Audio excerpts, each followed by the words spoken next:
Hello everyone and welcome back to TowerGate. It is Sunday, day 277, December the 10th, 2017. Thank you so much for tuning in. Well, I don't know where you are, but here in southern Ohio, winter has arrived. I don't think we've cracked 30 degrees in the last 2 or 3 days, down in the low 20s. Tonight we'll be down in the teens. Saw our first snow yesterday, so we got like an inch of snow on the ground. So I guess we can say winter has officially arrived here into the southern Ohio Valley and the People's Republic of Ohio. Alrighty, today, back to the dossier. Yeah, I know, you guys are thinking, oh man, the dossier again? Well, today I got something for you a little bit different that I think you're going to like about the dossier. Different take on it than what we normally get. And the reason, of course, most of you know who follow my channel, is that I've really been focusing on the dossier ever since we first heard about the dossier, because it is critical. It is the very heart and soul of everything that was set into motion in terms of Trump-Russia collusion, going after Trump for trying to impeach him, trying to destroy his presidency, his candidacy, and all these other things on the peripheral that have all come out. They're all being done. All are rooted in the dossier. So it's critically important. We're learning now that it's most likely the dossier. In fact, we're almost certain it's the dossier that was used to get the surveillance, to launch all these investigations. It's absolutely critical to understand the dossier, and that's why Nunes and Grassley are working so hard to get to the bottom of it. It's the reason I have covered it so closely, because I knew when I first saw this dossier or heard all this stuff, I knew that there was something here, and that's why I followed the dossier so closely. All the reporting that's been, great reporting, been done by the American Spectator, by Chuck Ross at the Daily Caller, by the Washington Examiner, at the New York Post. Some very good writers following this story, as well as what's going on in the congressional hearings and things like that. So there are a lot of people watching the dossier because we know that it is the absolute kernel of the activity that has taken place since we learned about it. And of course we know that the memos that eventually made up the dossier, that were being passed around during the summer of 2016 during the campaign, a lot of this found its way into the intelligence community, to the FBI, and that's where a lot of this started. So that's why I focus so much on the dossier. And I think, despite the fact that Christopher Wray and the FBI in general doesn't want to answer any of the questions, particularly the ones that Jim Jordan put directly to Chris Wray the other day, was the dossier used to, get the FISA warrants? This is a question they don't want to answer, and it's for very good reason. It's because it's probably 99% what the evidence is pointing to, is that there was about a 99% chance that that's exactly what happened. And if the FBI has to come out and admit that, or if we are able to discover that, this would be it would be epic. Let's just put it that way. And in fact, it would probably lead to criminal charges by anyone who participated in it, unless they're going to try to use the excuse that they were fooled and didn't know. And I just don't think that the intelligence community is going to be able to do that. So anyway, for today's discussion about the dossier, we're going to go a little bit far left. And what I mean by that is that about a week ago, I was doing my typical daily research on the dossier, and I stumbled onto an article by a Seattle, Washington-based journalist named Mike Whitney. Now, Mike Whitney primarily talks about economic issues, but he does weigh in on political issues from time to time. He is typically, you'll find his stuff up on Information Clearinghouse, but he is a staff writer, I believe, for Counterpunch. And this story appeared both at Counterpunch and at Information Clearinghouse. So I read through the story, and he's a really good writer, by the way, and he is on the left. I mean, he is kind of I guess a leftist, but he is an honest lefty. He's like a classical liberal, and he is one of those liberals, I would say, a lot like H.A. Goodman, that he's a leftist. He admits to being, to the left, but he's an honest leftist. He's a very good journalist, and he puts the blinders on, and he covers stories the way a journalist should. He's not a homer. He doesn't defend the Democrats or anything like that. He will attack a Democrat just as quick as he will attack a Republican. So that's why I have some respect for Whitney, even though he is of the left. He is an honest leftist, and you can see that all through his writing. And I've been reading his stuff for years.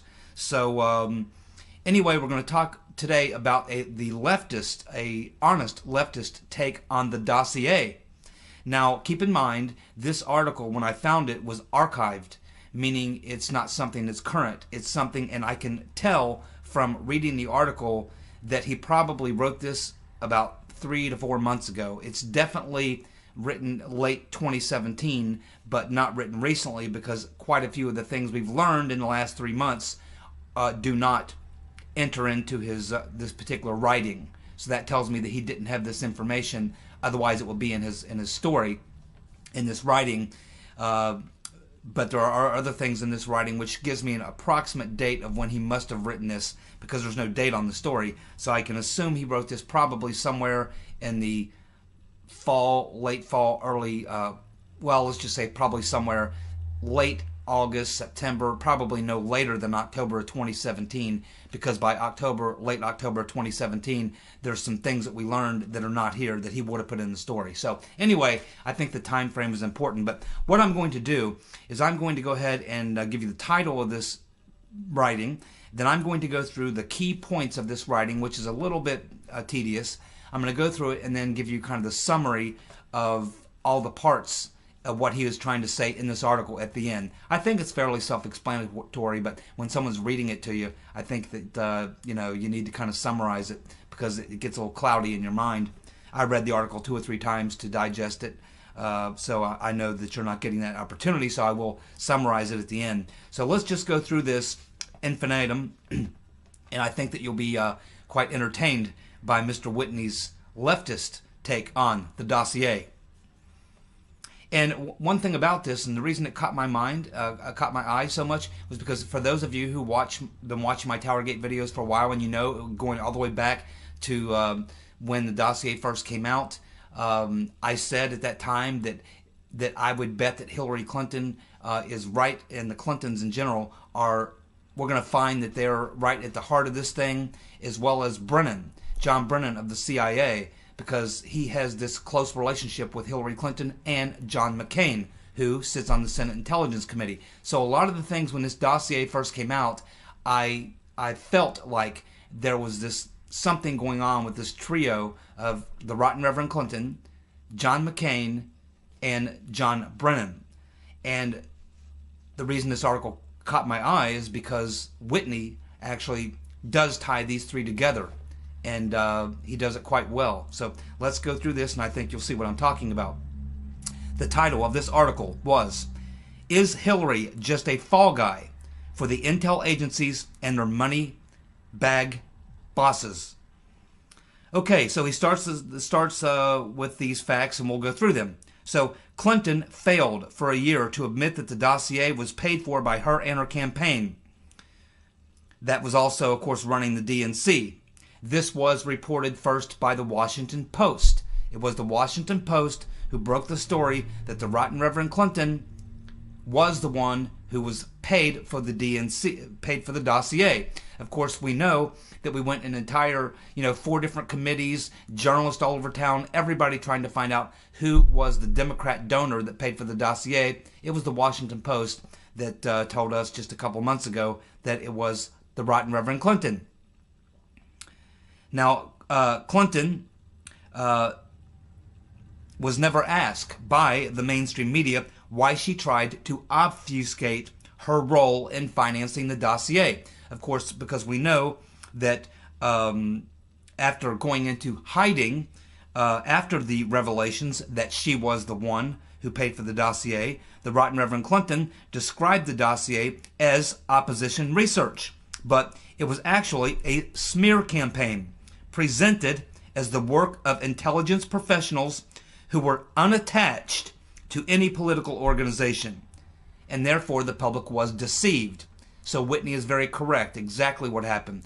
As soon as Washington Post reported that Rotten Reverend Clinton was the one who paid for the dossier, we didn't hear from her for about a week. Everyone wanted to get a response. When she finally went on that, I think it was Jimmy Kimmel or one of these late night shows, the Oliver Show, I think it was, John Oliver, she got thrown a bunch of softballs, and she basically laid it out as if it was a piece of intelligence information given to us by intelligence professionals to give it this credibility, and she never explained, nor was she asked, why she obfuscated and basically lied by omission by not coming out and talking about the fact, or telling us that she was the one that paid for the dossier.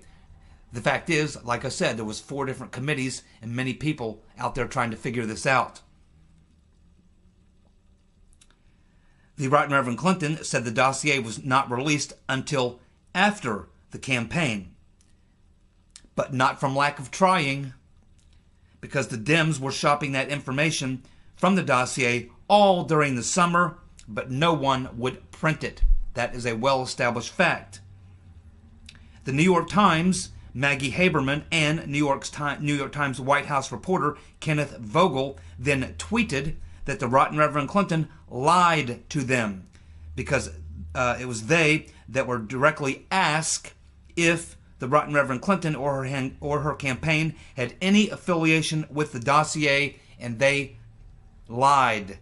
Both Maggie Haberman and Kenneth Vogel at the New York Times both got on Twitter and made it perfectly clear that very, very early on, they and many other reporters suspected it was the Right Reverend Clinton, but when they attempted to make that, write the story, and they went to verify it with people in the Clinton campaign, they were told, don't write that story because you'll be writing a lie. It's not true. We had nothing to do with it.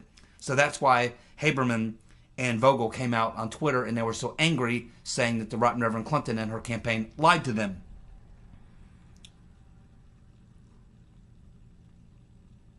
So, the question is, why did the Right Reverend Clinton continue with the hacking collusion story after she had lost the election? Well, because the intel community wanted to use the Russia-Trump collusion story to pursue political strategy of isolating, punishing, demonizing Russia, to interfere with Trump having better relations with Russia. Clinton had no choice but to play along, and that set her up as the fall guy. The Steele dossier shared with the FBI, and it was shared with the FBI in the summer of 2016.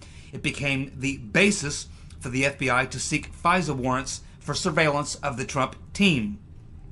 CNN reported that the FBI used the dossier to get surveillance warrants on Carter Page. Remember, the left is all saying that's all conspiracy theory, despite the fact that, as we reported here on TowerGate, exactly as Whitney is saying right here, that it was CNN that reported that the FBI used the dossier to get the surveillance on Carter Page. Next, Comey briefs lawmakers on the intelligence from the phony dossier. The FBI attempts to pay Steele to continue work on the dossier, but abandons that plan after the dossier surfaces in media, and this forced the FBI to break off the relationship with Steele. And this is perfectly consistent with what we learned about 2 weeks ago, where Christopher Steele, we learned that he went to Rome, Italy, briefed the FBI twice, once in June, once in September, and after that, they cut him off and quit communicating with him. This fits perfectly into what we've learned.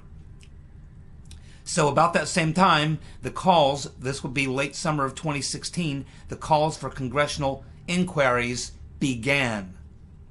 Now, the fact that the FBI was willing to build its investigation on the sensational and unverified claims in the dossier suggests the real motive was not to reveal collusion, but to vilify Russia and sabotage Trump's efforts at détente with Russia.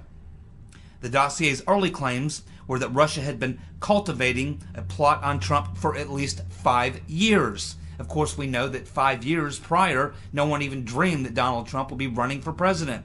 So why would the Russians be trying to get opposition research or build a blackmail case against Donald Trump 5 years before he even announced any serious intention to run for the presidency? It doesn't make sense.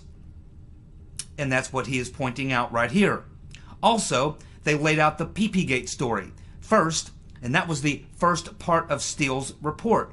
It focused on corruption, perversion, and blackmail, where the second installment of the memos from the dossier focused on cyber espionage on foreign targets.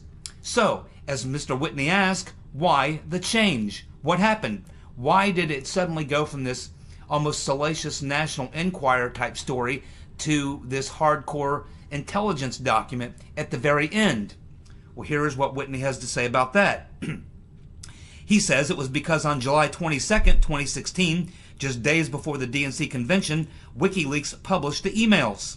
So, Steele crafted a story that would support the Dems' claim that the Russians did the hack.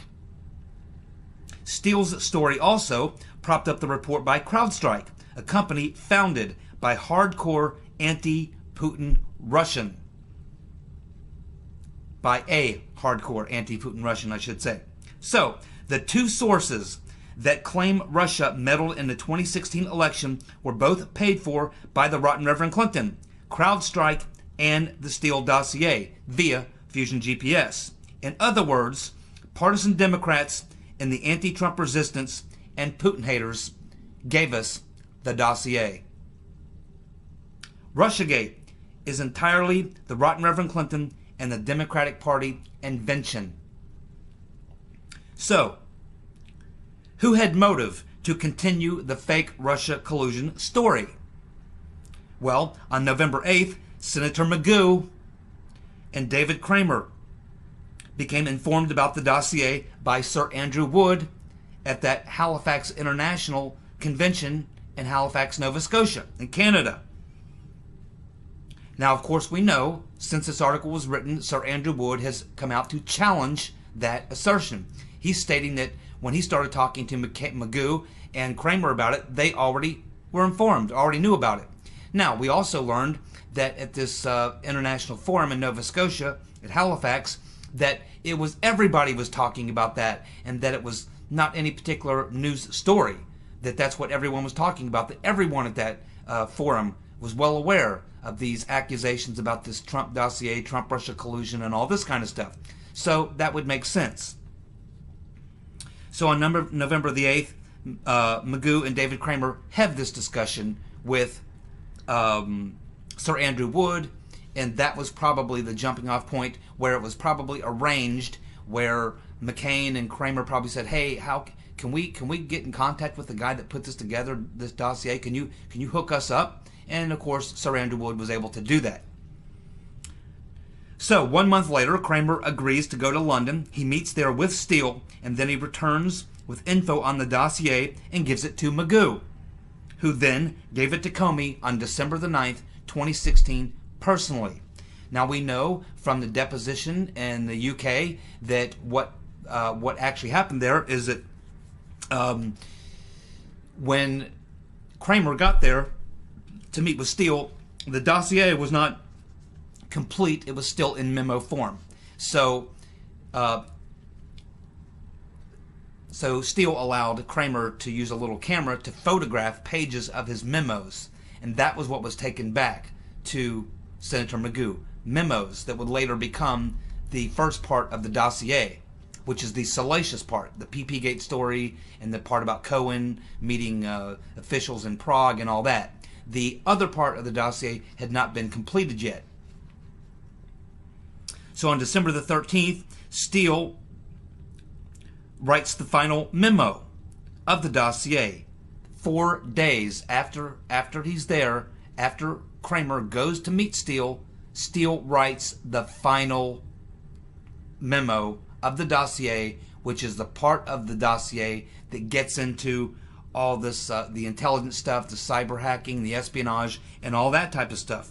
So it goes from the National Enquirer to an intelligence document literally in those 4 days after Kramer, on behalf of John McGoo, goes over to have that meeting. So it begs you to wonder in your mind, was Kramer also giving information to Christopher Steele?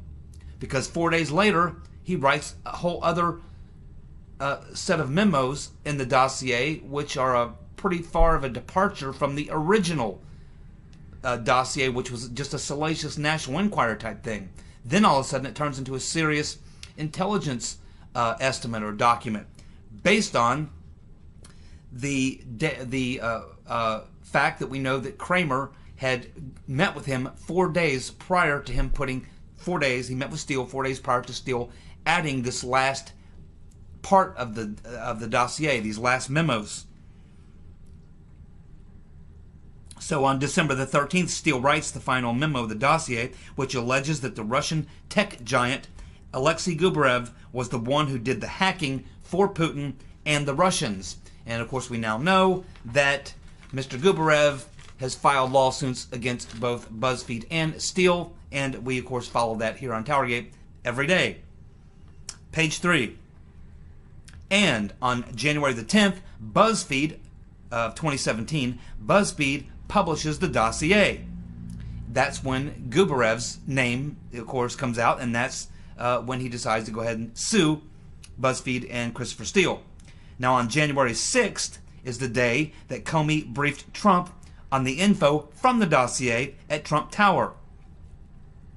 And this is the event that BuzzFeed originally used in the court hearings to justify their publication of the dossier, which, of course, this was reported by the Daily Mail. So the Daily Mail on January 6th, or just after the 6th, reports about this meeting at Trump Tower where the FBI and the CIA and the Director of National Intelligence briefed Trump on the stuff that's in the dossier. Daily Mail reports on that, and then 3 days later, BuzzFeed, based on that article by the Daily Caller and the meeting, the briefing, based on that, they publish the dossier. So, who paid Steele to add the final report, the final memo, to the dossier? Well, apparently it wasn't the FBI. There's a 99% chance, according to Mike Whitney, that it was Senator McGoo. Why? Why McGoo? Because McGoo and Kramer are both Russophobic, Putin-hating individuals. McGoo and Kramer would use Steele to fabricate the final memo to discourage Trump from normalizing relations with Moscow and reinforce the story that the Kremlin meddled in the 2016 elections. Did McGoo, via Kramer, tell Steele exactly what he wanted the final draft to say? Clapper, the Director of National Intelligence, releases the ICA, the Intelligence Community Assessment, on January the 6th, the very same day that the meeting took place at Trump Tower. This was supposed to show a rock-solid evidence of Russia hacking and collusion based on the dossier, of course. But Brennan and Clapper would later deny that the dossier was the basis for their conclusion. On December the 9th, the Washington Post reported that the CIA had determined that Russia hacked the DNC to help Trump and hurt Clinton. We all remember those hearings, don't we? It was a very, very hot week that summer. I remember it well. I do remember it quite well. CIA Director Brennan had close ties to the rotten Reverend Clinton and Senator McGoo. And they had been providing, and Brennan had been providing, classified briefings to Congress, especially the Senate Intelligence Committee, where John McGoo resides. And he was telling them that Russia was working to help Trump as early as August of 2016. So here we have John McCain getting briefed by Brennan in the summer, August of 2016. So he's getting all this information. He probably, now this is me speculating, calls his right-hand man, the Russian-speaking Russian expert, David Kramer, the Russian Putin-hating David Kramer, and calls him and probably says, I want you to start digging and looking and digging and finding some things for me. So here you can clearly see where this little triangle between Brennan and giving information to McGoo, sitting on the Senate Intel Committee, as well as other committees in Congress that deal in this type of intelligence. And from there, McCain is probably dispatching his right-hand man, Kramer, to go get busy, digging up what he can. And he would have an even larger purpose at the end of this thing. Brennan was able to co-opt the support and cooperation of the intelligence establishment to have a greater impact on Washington's plans for Syria, Ukraine, Central Asia, and beyond. The story that Brennan told Congress on May the 23rd in the hearings were spun from whole cloth. That he had intel that Russian officials were involved with U.S. persons in the Trump campaign. At this time, Brennan was already using the CIA's powers to spy on the Trump campaign based on, quote, tidbits picked up by intel that Trump associates were in contact with Russians, unquote. That was John Brennan on the 23rd of May in the congressional hearings. Based on that, Brennan alerted the FBI early in the month of July. That was given to us by the Washington Times. I believe it was Rowan Scarborough. I remember the article well, very, very well. That it was the CIA, John Brennan, Hillary's close friend and butt buddy of the rotten Reverend Clinton and John McCain, John Brennan, giving that information to the FBI. So now that tells us, from what we've learned about the FBI and Comey and what was happening in July, is in June, Christopher Steele was over in Rome, Italy, briefing FBI agents. Then in July, we get Brennan of the CIA dropping this information on Comey, which he's digging up based on surveillance that he's conducting, most likely illegally.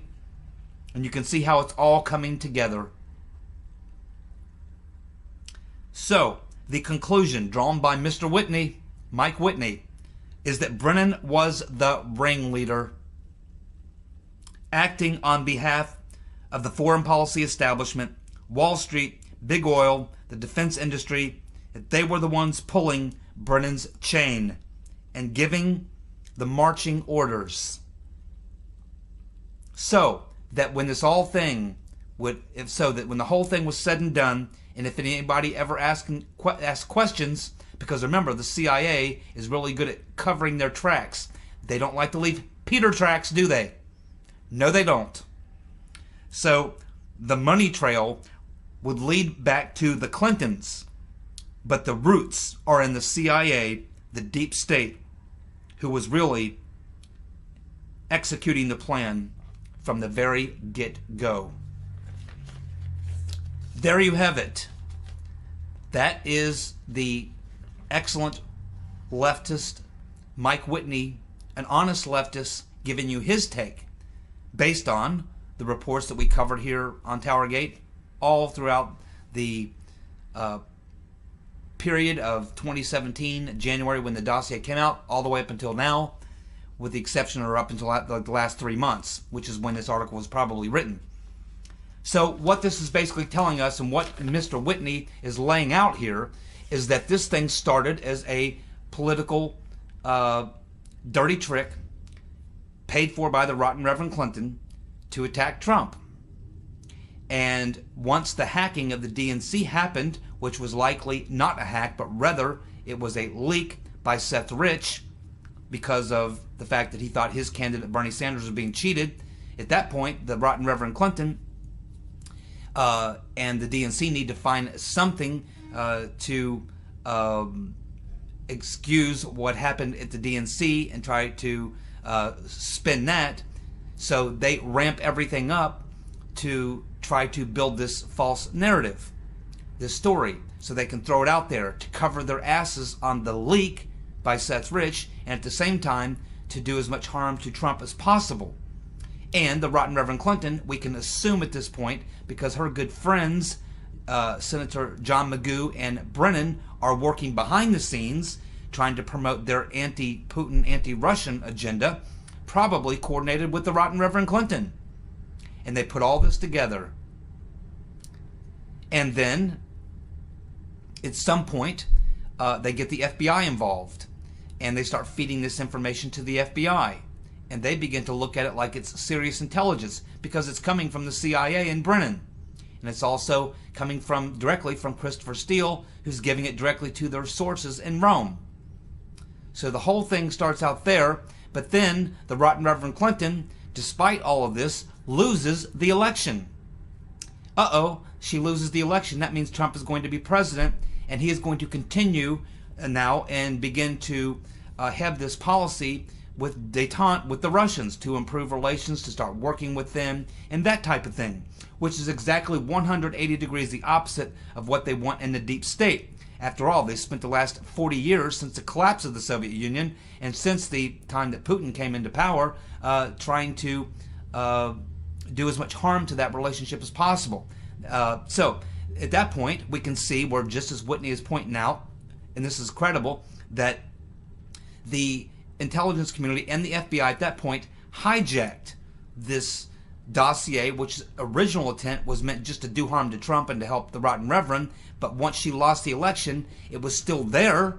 So the intelligence community, Brennan, decided to use it along with the FBI, to use it to advance their larger agenda of continuing to demonize Putin and to make sure that Trump could not pursue any type of a relationship with the Russians that could be viewed on a positive note, because this is a much larger overall issue and objective.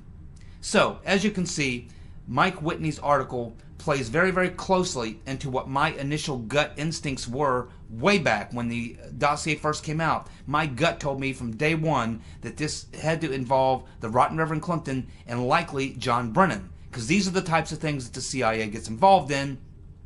We know he was a huge Hillary supporter, a big-time anti-Trumper, and he was hoping to be retained as the CIA director, so this was his way of helping feed the rotten Reverend Clinton, and that she would repay him by making him CIA director going forward once she became president.